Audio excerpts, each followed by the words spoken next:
Hello everyone, welcome to my channel new Renuk electric, যেখানে budget কম হলেও আলোর কোনো কমতি হয় না। বন্ধুরা, তোমরা কিন্তু জানোই যে কম বেশি এই মরশুমে বিয়েবাড়ি বা ওয়েডিং ডেকোরেশনের কাজবাজ চলছিল, সাথে এখনো কিছু চলছে। তবে আমাদের এই মুহূর্তে যেমন আজকে কাজ নেই, আজকে আমি বসন্ত উৎসবের একটা কাজ রয়েছে, তোমরা কিন্তু দেখতেই পাচ্ছ। এখানে কাকিনাড়া প্রত্যাশা সোশ্যাল ওয়েলফেয়ার সোসাইটির পক্ষ থেকে এই বসন্ত উৎসবটা করানো হচ্ছে। কালকে আমাদের আরেকটা ছিল, সেটা হচ্ছে পথের দিশা। ওনারাও করিয়েছিলেন, ওখানেও আমাদের সাউন্ড সেটআপ ছিল, বাট কোনো কারণবশত আমার হয়তো ভিডিও দেওয়া হয়নি। আজকে আমি রয়েছি, ফিল্ডেও রয়েছি এই মুহূর্তে। কিছু মানুষজন আমাকে ফোনও করেছিল, দাদা এই মালপত্রগুলো লাগবে, বাট আমি অ্যাটেন্ড করতে পারিনি, শুধুমাত্র এই কারণের জন্য অ্যাটেন্ড করতে পারিনি। আশা করছি আমাকে দেখে তোমরা বুঝতেই পারছো যে ফিল্ডেই রয়েছি, এখনো পর্যন্ত বাড়ি যাওয়ারও সময় হয়নি। যাই হোক, মোটামুটি সেটআপ এখানে রেডি হয়ে গেছে। তো চলো একবার ওভারভিউ তোমাদেরকে দিয়ে দিই যে এখানে কি কি সেটআপ লাগানো হয়েছে। ঠিক আছে, তবে হ্যাঁ, এটা বলে রাখি, আমরা সাউন্ডের কাজবাজ করি, সবই ঠিক আছে, কিন্তু যে হাইফাই যেমন সেটআপ হয় ওরকম সেটআপে কিন্তু কাজ আমরা করি না। নমিনাল যে সেটআপ গুলো হয় কম বেশি আমরা সবাই করে থাকি, সেই সেটআপেই কিন্তু আমাদের কাজ হচ্ছে। চলো এবার তোমাদেরকে মোটামুটি সেটআপ গুলো শেয়ার করে দেখাই। তো যাই হোক, মোটামুটি তোমাদের সাথে একটা ওভারভিউ দিয়ে দিই, মানে তোমাদেরকে এখানে কিন্তু হাইলো মিলিয়ে 2 পেয়ার হাইলো লাগানো হয়েছে, সাথে কিন্তু 6টা মনিটর লাগানো হয়েছে। ঠিক আছে, এর সাথে কিন্তু মানে আলাদা করে সাইড ফিল হিসাবে আমরা এলএ মনিটর আর আউজার 650 ব্যবহার করছি, ওটা তো সম্পূর্ণ আলাদা, আমি পরে ডিটেলসে কম বেশি ডিটেলসে যাচ্ছি। তো এখানে প্রথমে দেখাবো, এখানে কিন্তু আমরা জেবিএল এর হাইলো 1 পেয়ার ব্যবহার করছি। নিচের ওখানে আউজা রয়েছে, আউজার একটা তোমার উফার রয়েছে, আউজার সাব উফার যেটা হয়। আর ওপরে তো হাই দেখতেই পাচ্ছ তোমরা, পিভির হাই রয়েছে। তো এই ছিল এখানে মোটামুটি, ওই সাইডেও সেম রয়েছে। যেমন তোমাদের একটা 1 পেয়ার রয়েছে হচ্ছে তোমার জেবিএল এর অরিজিনাল, আর আরেক পেয়ার রয়েছে হচ্ছে আউজার, মানে লো রয়েছে আউজার। তো চলো একবার তোমাদেরকে দেখিয়ে দিচ্ছি যে আউজার অরিজিনাল লো কিনা। অনেকেই আমাকে জিজ্ঞাসা করতে পারে, হয় না, বাট তোমরা বলো, আসো একবার দেখিয়ে দিবে এক সাইড দিয়ে।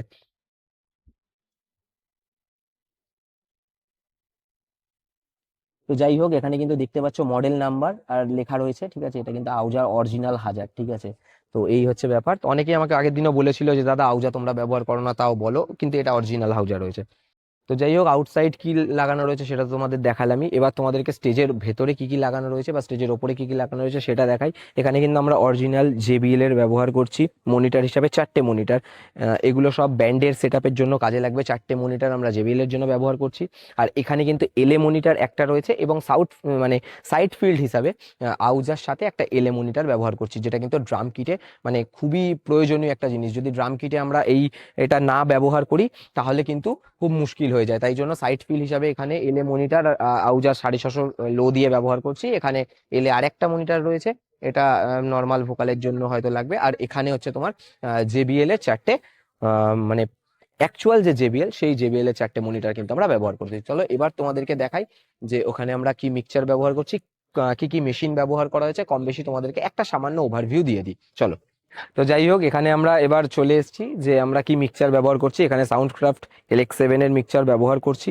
ঠিক আছে, এর সাথে মাইক্রোফোন রিসিভার, মাইক্রোফোন তো রয়েছে এখানে, মানে 2-3টে কোম্পানির আমি মাইক্রোফোন ব্যবহার করব, ড্রাম কিট ব্যবহার করব, নর্মাল মাইক্রোফোনও লাগবে, কম বেশি সবই রয়েছে। এর সাথে এখানে 1000 ওয়াটের মেশিন রয়েছে, তলারটা এমন 3000 রয়েছে, তারপরেরটাও 3000 রয়েছে, ওইদিকে 6000 রয়েছে, এটা 5000 মেশিন রয়েছে। এটা একদম নতুন লঞ্চ হয়েছে, মানে নতুন আমরা ব্যবহার করছি 8000 মেশিন। এর আউটপুট সত্যি খুব ভালো দিচ্ছে আমাদেরকে, খুব স্যাটিসফাইড।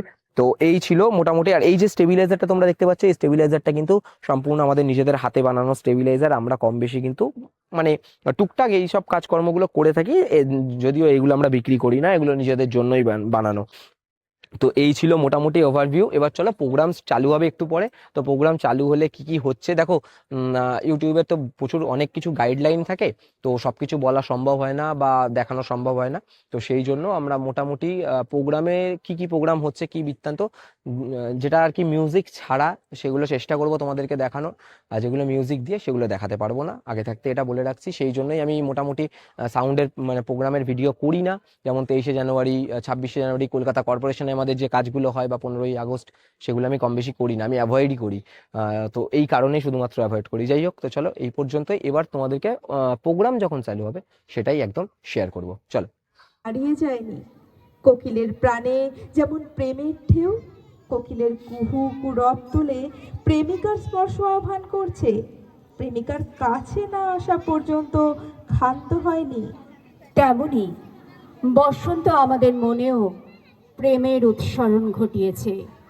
কবিগণ আপন কবিতায় সে বসন্ত প্রেমের কথা নির্দ্বিধায় তুলে এনেছেন বারবার।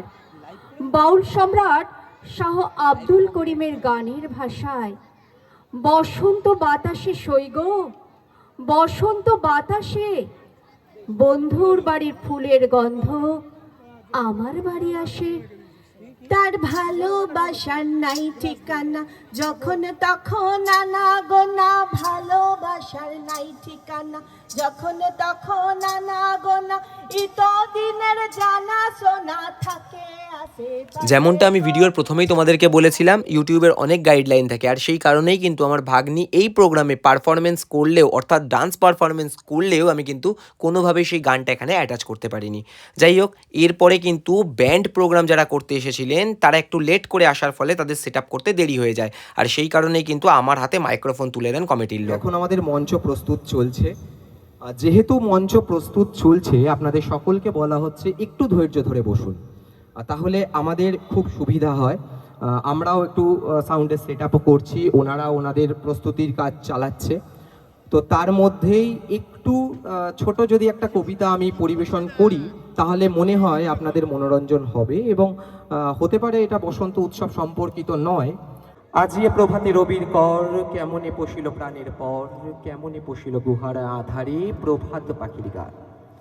না জানি কেন রে এতদিন পরে জাগিয়া উঠিল প্রাণ, জাগিয়া উঠেছে প্রাণ, ওরে উৎপলে উঠেছে বাড়ি, ওরে প্রাণের বাসনা প্রাণের আবেগ রুধিয়া রাখিতে নারী। এই আবৃত্তি আমার খুব পছন্দের একটা জিনিস, আর বহু বছর ধরে অনুশীলন বা চর্চা বা স্টেজ প্রোগ্রাম কোনোভাবেই আমার করা হচ্ছিল না বা হয়ে ওঠেনি কাজের জন্য।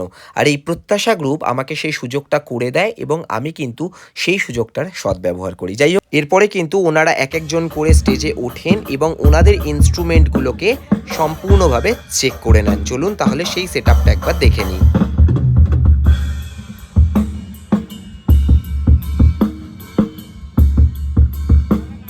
ইনস্ট্রুমেন্ট সেট আপ করার সময় একজন ইনভাইটেড গেস্ট সেখানে উপস্থিত হন, এবং ওনারা কিন্তু সসম্মানে সম্মানিত করেন সেই গেস্টকে।